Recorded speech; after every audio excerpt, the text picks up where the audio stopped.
तो इस सेशन को मैं शुरू करता हूं एक बहुत इंपॉर्टेंट एक बात जो हमको समझनी होगी इस सेशन को आगे बढ़ाने से पहले। हमारा जो भी एजुकेशन सिस्टम है या जो भी बचपन से आज तक हमारी कंडीशनिंग हुई है, वो पूरा फोकस सिर्फ एक ही चीज के ऊपर है, वो है कि पैसा कमाओ। सब एग्री करते हैं इस बात से? तो पैसा कमाने पे तो सबका फोकस है, लेकिन कुछ ऐसा है जो इससे बहुत इंपॉर्टेंट है, उस पर किसी का फोकस नहीं है। पैसा कमाने से भी ज्यादा जो इंपॉर्टेंट है वो है कि आपने कितना पैसा बचाया। इंपॉर्टेंट है या नहीं है लॉन्ग टर्म में? सपोजिंगली आपने 50,000 रुपए महीने का कमा तो लिया, लेकिन आपके खर्चे हैं 55,000 रुपए के, क्या करोगे? तो कितना आपने कमाया उससे ज्यादा इंपॉर्टेंट है आपने कितना बचाया। कितना बचाया इससे भी ज्यादा इंपॉर्टेंट है कि जो बचाया उसको किस तरीके से इन्वेस्ट किया। ये कितने लोग समझ पा रहे हैं इस बात को? बट ये हमको कहीं नहीं सिखाया जाता है। स्कूल्स में, कॉलेजेस में, घर पे भी इसकी इतनी बात नहीं होती है कि पैसे को इन्वेस्ट कैसे करना है, स्मार्टली कैसे इन्वेस्ट करना है। क्योंकि अगर आपको स्मार्टली इन्वेस्ट करना आता है और आप मान लो महीने का, मैं बहुत बड़ी बात नहीं करता, 2-3 हज़ार रुपए भी इन्वेस्ट करते रहते हो अभी से, इस एज ग्रुप से, which is around 25 years 30 years, तो आने वाले 20 साल बाद, 30 साल बाद पता है आपके अकाउंट में कितना पैसा हो सकता है अगर स्मार्टली इन्वेस्ट करते हो तो? करोड़ों रुपए हो सकते हैं। तो this topic today is extremely important, चाहे आप मेल हो चाहे फीमेल हो। और जरूरी नहीं है ये उन्हीं लोगों के लिए है जिनकी एज ग्रुप 25 साल है, 30 साल है, 35 साल है, क्योंकि इन बातों को सीखना एक्चुअल में जरूरी है at as young of age as possible. यानी अगर आपकी एज 18-19 साल, 20 साल भी है, जो लोग कैमरे पे देख रहे हैं उनको मैं बोलता हूँ, जो वीडियो में देख रहे हैं, कि अगर आपकी एज 18-19 साल है, 20 साल है, तब भी आपके लिए ज्यादा इंपॉर्टेंट है। और मेरे को आइडिया कहाँ से आया ये सेशन करने का? मेरे एक फ्रेंड है, मेरी वैसे उनसे बातचीत हो रही, उन्होंने मेरे से पूछा कि यार मेरे पास में कुछ फंड पड़ा हुआ है, मुझे क्या करना चाहिए, उसको कहाँ इन्वेस्ट करना चाहिए? कुछ आइडियाज हैं आपके पास? नहीं, उन्होंने मुझसे पूछा आप क्यों बीच में टांग अड़ा रहे हो?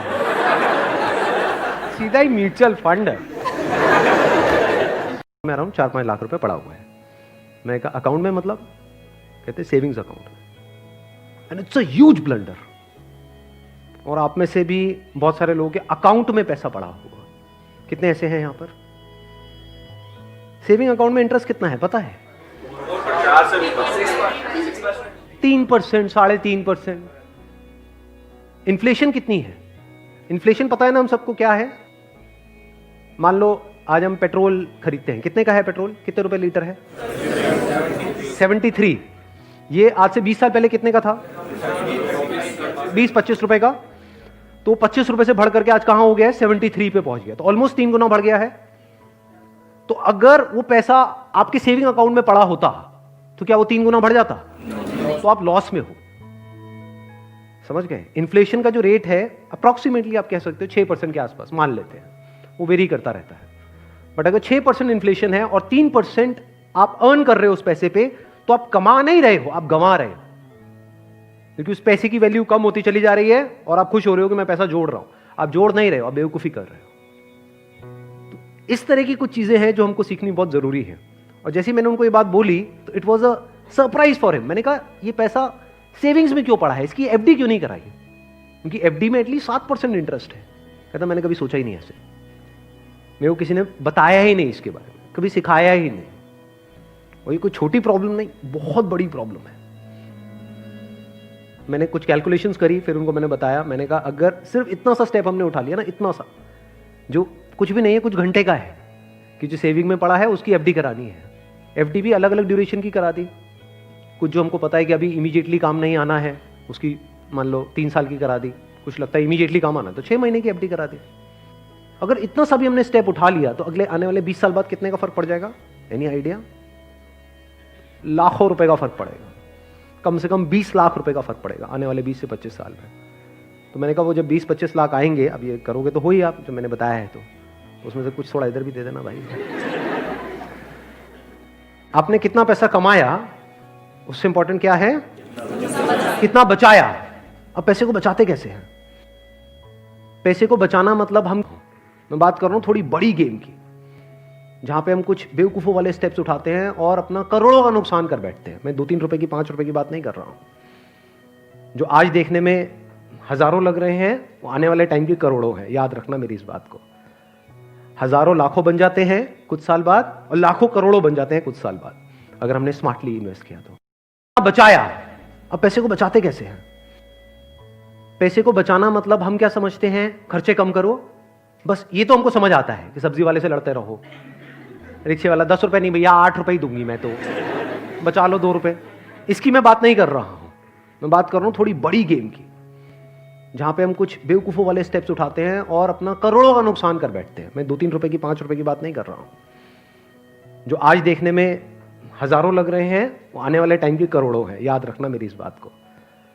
हजारों लाखों बन जाते हैं कुछ साल बाद और लाखों करोड़ों बन जाते हैं कुछ साल बाद, अगर हमने स्मार्टली इन्वेस्ट किया तो। अब बताता हूं आपको एक बहुत बड़ी गलती जो हम सब कर रहे हैं। आप में से कितनों ने इंश्योरेंस कराई हुई है? कौन सी इंश्योरेंस कराई हुई है?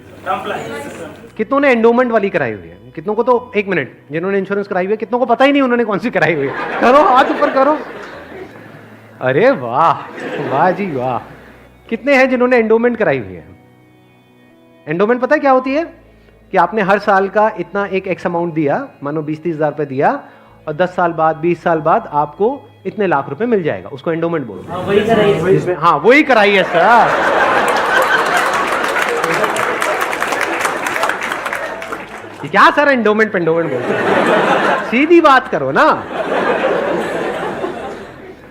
इंश्योरेंस का मतलब लोग यही समझते हैं इंडिया में कि हर साल का इतना पैसा जाना है, इतना प्रीमियम जाएगा, 20,000, 30,000, 40,000, और 20 साल बाद आपको इतने लाख रुपए मिल जाएगा। मान लो 20 लाख रुपए मिल जाएगा, जो सुनने में बड़ा अट्रैक्टिव लगता है। बेवकूफों वाला स्टेप है ये। कितनों ने टर्म इंश्योरेंस कराई हुई है? हार्डली 3 या 4 या 5 लोग। कमाल जी कमाल। देख लो कितना बड़ा ब्लंडर है ये अभी आप सपने में भी नहीं सोच सकते। और ये आपको कोई नहीं बताएगा, ना कोई बैंक वाले बताएंगे, ना कोई इंश्योरेंस एजेंट बताएगा, ना आपका कोई दोस्त बताएगा, क्योंकि जब पैसा बीच में आ जाता है तो यारी दोस्ती सिर्फ नाम की होती है। दारू पी रहे हो, ओ तुम मेरा भाई है, मैं तेरे साथ में कभी कुछ गलत नहीं कर सकता, ले तू एंडोमेंट करा, ओ तुम मेरे पे छोड़ दे यार। और आपको पता ही नहीं आपका कितना बुरी तरीके से कटा है। तो अब ध्यान से समझना, ये जो टर्म इंश्योरेंस है ये आपको कराने के लिए कोई नहीं बोलेगा। क्यों? क्योंकि इसमें जो इंश्योरेंस एजेंट है उसको पैसा ना के बराबर मिलेगा। जो एंडोमेंट प्लान्स होते हैं, जो यूलिप्स होते हैं, उसमें उनको अच्छा खासा कमीशन मिलता है, कुछ केसेस में 30% तक भी मिलता है। अगर आपने मानो 20,000 की इंश्योरेंस कराई तो 30% कट गया आपका। आपका कट नहीं गया है, पैसा आपका कट गया है। 6,000 रुपए गया। अगर 6,000 रुपए वैसे कहीं पे खो जाते हैं या नहीं मिलते हैं या कोई लेकर के आपसे भाग जाता है, कितने दिन तक टेंशन रहती है? मजे की बात क्या है, आपको पता ही नहीं है कि आपके साथ क्या हुआ है।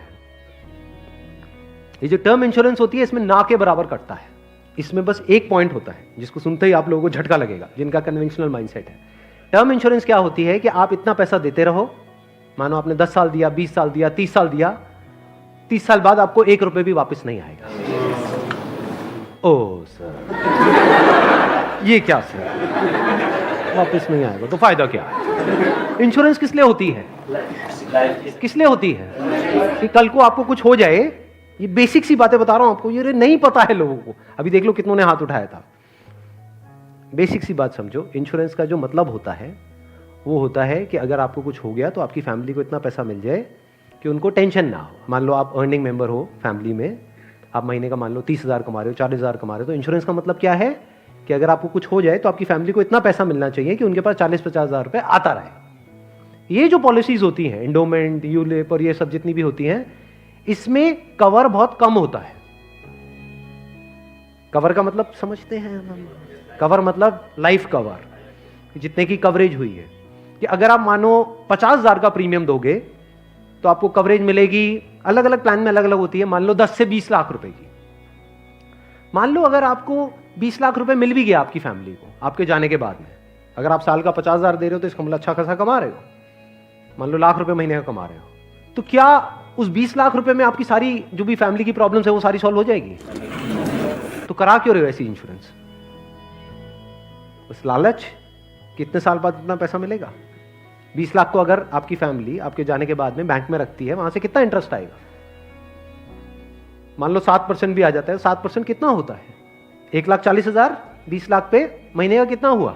12,000 रुपये महीना, चलो 1 लाख भी हटा देते हैं। अगर आपकी सैलरी 50,000 थी तो क्या 12,000 रुपये महीना बहुत है आपके लिए, आपकी वाइफ के लिए, आपके बच्चों के लिए, आपके मदर फादर के लिए, सबके लिए बहुत है? बिल्कुल। तो फिर ऐसी इंश्योरेंस हम क्यों कराते हैं? क्योंकि हम इन चीजों में कभी दिमाग ही नहीं लगाते हैं। कोई और हमारे लिए दिमाग लगा रहा होता है, कोई एजेंट या फिर बैंक वाले फोर्स कर रहे होते हैं। आजकल ये नया ट्रेंड चल गया है कि आपके बैंक अकाउंट में थोड़ा सा भी पैसा पड़ा होगा तो बैंक से फोन आ जाएगा। हो रहा है ऐसा है? नहीं हो रहा है कि क्यों रखा हुआ है, ये करा लो ना, वो करा लो ना। अब वो क्या करवाने को बोलेंगे आपको, जिसमें आपका फायदा है, जिसमें उनका फायदा है। इस बेसिक सी चीज को समझ लो। तो टर्म इंश्योरेंस के लिए आपको कोई नहीं बोलने वाला। उल्टा अगर आप बोलोगे तो वो लोग मना ही करेंगे, आपको कहेंगे इसमें मिलना तो है नहीं, फायदा क्या है। अब टर्म इंश्योरेंस का फायदा समझो। यहां पे आपने एंडोमेंट में, यूलिप में कितना दिया? 50,000 साल का, और मिला कितना? कवर कितने का है? 20 लाख का मैक्सिमम। कई कई केसेस ऐसे भी हैं जहां पे 50,000 आपने दिया और 10 लाख का कवर है। 10 लाख रुपए कुछ भी नहीं है अगर कुछ आपको हो जाता है तो। अब वहां पर क्या है? 10,000 रुपए आप देते हो साल का, और कवर कितना है? 1 crore. 1 crore approximately, depends upon the age. But 1 crore का आपको कवर मिला। 10,000 रुपए आपने साल का दिया, 1 करोड़ अगर उन्होंने बैंक में भी रखा तो कितना आया? 7 लाख रुपए साल का आया। महीने का कितना हुआ? अराउंड 60,000। बहुत है। अगर आप 50,000 रुपए कमा रहे हो, बल्कि 10,000 ज्यादा दे दिए। अगर आप मैं वही बोलने ही वाला था कि अगर आप जरूरत से ज्यादा लड़ते हो घर में तो आपके घर वाले खुश होंगे। चलो एक काम तो अच्छा किया जिंदगी में। तो अगर आपका बजट 50,000 का है इंश्योरेंस कराने का, तो 10,000 आपने कराई टर्म इंश्योरेंस, बिना ये सोचे कि मेरे को वापस कितना मिलेगा, क्योंकि वापस मिलने के लिए इंश्योरेंस नहीं है। इंश्योरेंस है लाइफ कवरेज के लिए। टर्म इंश्योरेंस मतलब क्या? कि आप उतना ही पैसा दे रहे हो जितने का आपको लाइफ कवर चाहिए। सिंपल। मान लो आप लाख रुपए महीने का कमा रहे हो, तो आपको कितने की पॉलिसी चाहिए? 2 करोड़। 2 करोड़ की। 2 करोड़ के लिए कितने का प्रीमियम जाएगा साल का? 20,000 रुपए। बस, इससे ऊपर 1 रुपए भी देना इलॉजिकल है। इसको बोलते हैं पैसे को बचाना। और वैसे अगर आपको 2 करोड़ की कवर चाहिए एंडोमेंट पॉलिसी में, तो कितने का प्रीमियम देना पड़ेगा साल का? 10 से 20 लाख रुपए साल का आपको प्रीमियम देना पड़ेगा। मतलब जितना कमा रहे हो उससे ज्यादा देना पड़ेगा। समझ गए क्या हो रहा है? जो कमा रहे हो वो सारा इंश्योरेंस में ही जाएगा, तब जाकर के एक ढंग का कवर मिलेगा आपको। जब मैंने भी अपने घर में बात करी टर्म इंश्योरेंस कराने की अपनी, तो उन्होंने सबसे पहली चीज यही पूछी, मेरे जो फादर है, कि ठीक है ये तो समझ आता है कि इतना पैसा जा रहा है, 20 साल बाद कितना मिलेगा? मैं कुछ नहीं मिलेगा। मैं कहा हाँ अगर कुछ हो गया तो मिलेगा। कहता अरे नहीं नहीं बेटा ये क्या बात कर। मैं कहा इसीलिए होती है इंश्योरेंस पॉलिसी, मिलेगा। इस तरह से आप ज्यादा से ज्यादा कवर ले सकते हैं। Health insurance sir? Health insurance is must. आज के टाइम में बहुत जरूरी है। नहीं तो होगा क्या? आपने पैसा बचाया, मान लो बहुत एफर्ट किया, बहुत मेहनत करी, पता नहीं क्या क्या करा, और एक एक्स अमाउंट आपने बचा भी लिया। 10 साल 20 साल काम करके मान लो 10-20 लाख रुपए आपने बचा लिया, किसी तरीके से सेव कर लिया, और अगर कोई बीमारी हो गई तो कितनी देर लगेगी उस पैसे को खत्म होने में? हफ्ता, 10 दिन, 15 दिन। कितने लोग प्रैक्टिकली मेरी इस बात से रिलेट कर पा रहे हैं? सब कर पा रहे हैं। और कितनों ने हेल्थ इंश्योरेंस कराई हुई है? रिलेट सारे कर पा रहे हैं, लेकिन हार्डली आधे लोग ऐसे हैं जिन्होंने एक्चुअल में अपनी हेल्थ इंश्योरेंस कराई हुई है। और हेल्थ इंश्योरेंस भी मुझे लग रहा है ज्यादातर ने तो नाम के लिए करा रखी होगी। कितना कवर है? क्योंकि अगर आप कवर ज्यादा भी लेते हो तो प्रीमियम आपको बहुत ज्यादा नहीं देना पड़ता है, मार्जिनली एक्स्ट्रा होता है। उसमें आपकी पूरी फैमिली कवर हो जाती है। मतलब आप, आपकी वाइफ, आपके बच्चे सारे कवर हो जाते हैं। इसको आप हेल्थ इंश्योरेंस कहो, मेडिकल इंश्योरेंस कहो, मस्ट है ये होनी ही चाहिए। ज्यादातर ऐसे केसेस में क्या होता है, जिन्होंने कोई हेल्थ इंश्योरेंस अपनी नहीं कराई होती है, क्योंकि अब छोड़ तो सकते नहीं उस पर्सन को जो हमारे साथ में है, या खुद अगर कुछ हो गया तो अब अपने आप को ये तो नहीं कह सकते कि हाँ मर दें। तो ऐसे में क्या होता है, एक तो सेविंग्स आपकी खत्म होती है बड़ी तेजी से, दूसरा क्या खत्म होता है, और क्या होता है? लोन लेना पड़ेगा, उधार लेना पड़ेगा। उस उधार को चुकाने का मतलब क्या है? कि आप कभी जिंदगी में दोबारा सेव कर ही नहीं सकते। समझ रहे हो प्रॉब्लम कितनी बड़ी है और कितनी कॉम्प्लिकेटेड है ये? कि मतलब जिंदगी में कभी आप पैसा जोड़ ही नहीं पाओगे, क्योंकि जो कमाओगे अब वो सारा उधार चुकाने में लगता रहेगा। या तो आप लोन लोगे बैंक से, या अपने किसी दोस्तों से, यहाँ से वहाँ से, जिससे भी लोगे। अगर नहीं दोगे उनको वापस तो दोस्ती खराब करोगे। और एक और जब बात यहाँ तक आई है तो एक और चीज़, एक और गलती हम करते हैं, we want to make quick money. उससे हमेशा बच करके रहो। जहाँ भी क्विक मनी की बात हो रही हो, भैया इतना पैसा लगा दो, इतने टाइम में इतना पैसा मिल जाएगा, ये हो जाएगा, वो हो जाएगा, वहाँ से भाग जाओ, उल्टे हो जाओ और भाग जाओ वहाँ से, रुकना मत गलती से भी। ऐसी बहुत सारी स्कीम्स चल रही हैं मार्केट में, अनलिमिटेड, और करोड़ों लोगों ने अपने पैसे गंवाए हैं इन चक्करों में। अब आते हैं एक दूसरे एस्पेक्ट पे कि चलो हमने स्मार्टली पैसे को जोड़ा। कब जोड़ा? जब फालतू की जगह पे हमने पैसे को ब्लॉक नहीं किया। जैसे अगर आपने कोई एंडोमेंट प्लान ले लिया इंश्योरेंस का, जहां पे आपका साल का 50,000 रुपये जा रहा है, तो 50,000 रुपये तो आपका ब्लॉक हो गया अगले 20 साल के लिए। समझ गए ना? तो हमने वहां पे स्मार्टली प्ले किया, टर्म इंश्योरेंस कराई, वहां से पैसा बचाया। तो अभी जो पैसा बचा, इसका हम क्या करें? क्या सेविंग अकाउंट्स में पड़ा रहने दें? No use. वो आपका पैसा बढ़ नहीं रहा है, एक्चुअल में कम हो रहा है। वहां पे जो आपके पैसे पड़े हुए हैं वो 10 साल बाद और कम हो जाएगी उसकी वैल्यू। तो करना क्या चाहिए? इतना पैसा जितना आपको लगता है कि यार मेरे को इमीडिएटली जरूरत पड़ सकती है, वो कितना है? जितना आपके महीने के खर्चे हैं, इंटू 6 कर दो।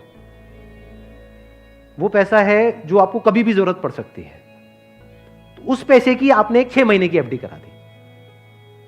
और एक बहुत अच्छा ऑप्शन अवेलेबल है हमारे पास में, वो है म्यूचुअल फंड्स। म्यूचुअल फंड्स पता है सबको क्या है? कितनों ने ऑलरेडी इन्वेस्ट किया हुआ है म्यूचुअल फंड्स में? बहुत कम लोगों ने। क्यों नहीं किया हमने इन्वेस्ट? पता ही नहीं है। नंबर 1 करेक्ट इंफॉर्मेशन नहीं है। नंबर 2 हम डरते हैं। हमें लगता है म्यूचुअल फंड भी कोई स्कीम है कि पैसा इकट्ठा किया और कल को अगर भाग गए या बंद हो गया तो पता नहीं क्या होगा। ये पैसा आपका 100% सेफ है, because it is regulated by SEBI. तो यहां पे डरने की जरूरत नहीं है कि मेरा पैसा चला जाएगा। बस हमको यहां पे स्मार्टली प्ले करना पड़ेगा। So what we need to do is, एक तो आपने अपने 6 महीने का जो अपना कॉर्पस है उसको अलग कर दिया, यानी जो पैसा आपको चाहिएगा उसकी आपने एफडी करा दी, इंश्योरेंस वगैरह को प्लान कर लिया अच्छे से। फिर जो पैसा आपका बचा उसमें आप इन्वेस्ट कर सकते हो through SIP, systematic investment plan. It is an excellent option.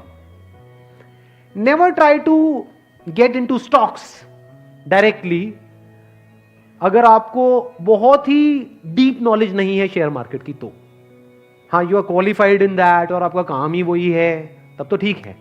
But किसी की सलाह सुनी कि यार, या कोई कहानियां सुनी कि ये शेयर पहले इतने का था अब इतने का हो गया, सुनी होंगी ऐसी कहानियां। Never invest in stocks directly, क्योंकि कुछ नहीं पता कि वो कंपनी का क्या होने वाला है। हो सकता है आपका 100 रुपये आपने पूरा जो भी आपने जोड़ा या 1 लाख रुपए आपने जोड़ा और किसी की एडवाइस पे आपने उठा करके लगा दिया, वो 1 लाख रुपए 10,000 भी रह सकता है कुछ टाइम के अंदर अंदर, पता भी नहीं लगेगा। कहते हैं ना, never put all your eggs in the same basket, in one basket. तो अब करें क्या? क्योंकि अब प्रॉब्लम क्या है, इन्फ्लेशन अगर है 6% का और एफडी में आपको मिल रहा है 7%, तो अल्टीमेटली आप कितना कमा रहे हो? 1%। 1% से क्या होगा? करोड़पति बन जाओगे? इम्पॉसिबल। तो आप क्या कर सकते हो, अपना आधा पैसा सेफ जगह पर रखो। सेफ जगह क्या है? एफडी हो गया। एफडी में भी एक और चीज है जो बहुत लोगों को नहीं पता है। वो क्या है कि ऐसे, एक तो है बैंक में आप एफडी कराते हो, एक है कुछ कंपनीज है जो क्रिसिल से या इकरा से, ऐसे ये कुछ ऑर्गेनाइजेशंस हैं, वहां से AAA रेटेड है। AAA रेटेड का मतलब होता है highly secure, as secure as a bank. वहां पर अगर आप एफडी कराते हो तो आपको 9% तक का इंटरेस्ट मिल जाता है। ये जो सुनने में लगता है ना 7% और 9%, ये अभी छोटा लगता है, लेकिन आने वाले 20 साल बाद इसकी कितनी बड़ी अमाउंट होती है अगर आप कंपाउंडिंग को बीच में ले आओ, that you can't even think in the wildest of your dreams. Compounding कितने लोगों को पता है? बहुत कम को। देखो, कंपाउंडिंग मतलब होता है जो हमको इंटरेस्ट मिलता है हमारे पैसे पे, जहां भी हम इन्वेस्ट करते हैं उस इंटरेस्ट पे भी तो इंटरेस्ट मिलता है ना। मान लो आपने 100 रुपए इन्वेस्ट किया, 1 साल बाद 20% की रिटर्न आई, तो अगले साल 120 पे 20% मिलेगा। कितना हो गया? 144। उसके अगले साल 144 पे 20% मिलेगा, 100 पे नहीं मिलेगा। और जब इसको आप इस तरीके से देखते चले जाओगे तो ये फिगर देखने में छोटी लगेगी, शुरू छोटे से होएगी, शुरू होएगी 2-3 हजार 5 हजार से, ये करोड़ों में पहुंचने में देर नहीं लगेगी। मतलब हर महीने का मैं कंजर्वेटिव भी पकड़ता हूं, अगर 2-3 हजार रुपए भी हम सेव करते हैं, उसको स्मार्टली इन्वेस्ट करते हैं, इतना सा सीख जाते हैं तो बहुत बड़ा डिफरेंस आ जाएगा हमारी लाइफ में आने वाले कुछ साल बाद, ह्यूज डिफरेंस। तो आपको दिमाग ये लगाना है कि लॉन्ग टर्म में बेस्ट पॉसिबल ऑप्शंस क्या क्या अवेलेबल है। जैसे आप में से कितने हैं जो मैरिड हैं और जिनकी कोई डॉटर है, तो एक गवर्नमेंट की तरफ से एक स्कीम है सुकन्या योजना करके, सुना है इसके बारे में? That is an excellent investment option, government की तरफ से सब्सिडाइज्ड है वो। तो वहां पे आप एक्सपेक्ट कर सकते हो 9% की रिटर्न जो गवर्नमेंट की तरफ से मिल रही है आपको, और हर साल का आपके ऊपर है आपको कितना इन्वेस्ट करना है। हाईएस्ट लिमिट 1.5 लाख की है, बट आपके ऊपर है, किसी साल में आपने 10,000 कर दिया, कभी 20,000 कर दिया, ऐसे आप करते रहे over a period of next 15-20 years. उसके बाद में एक बहुत बड़ा कॉर्पस उसको मिलेगा अपने एजुकेशन के लिए या किसी भी चीज के लिए, फ्यूचर के लिए। इसको बोलते हैं स्मार्ट इन्वेस्टमेंट। पैसे से पैसा कैसे कमाना है, ये एक बहुत बड़ी आर्ट है, क्योंकि ये जिसको आती है और अगर उसकी कमाई कम भी है तब भी वो आने वाले 20-30 साल बाद बिल्कुल ऐसा है जैसे कछुआ और खरगोश की कहानी।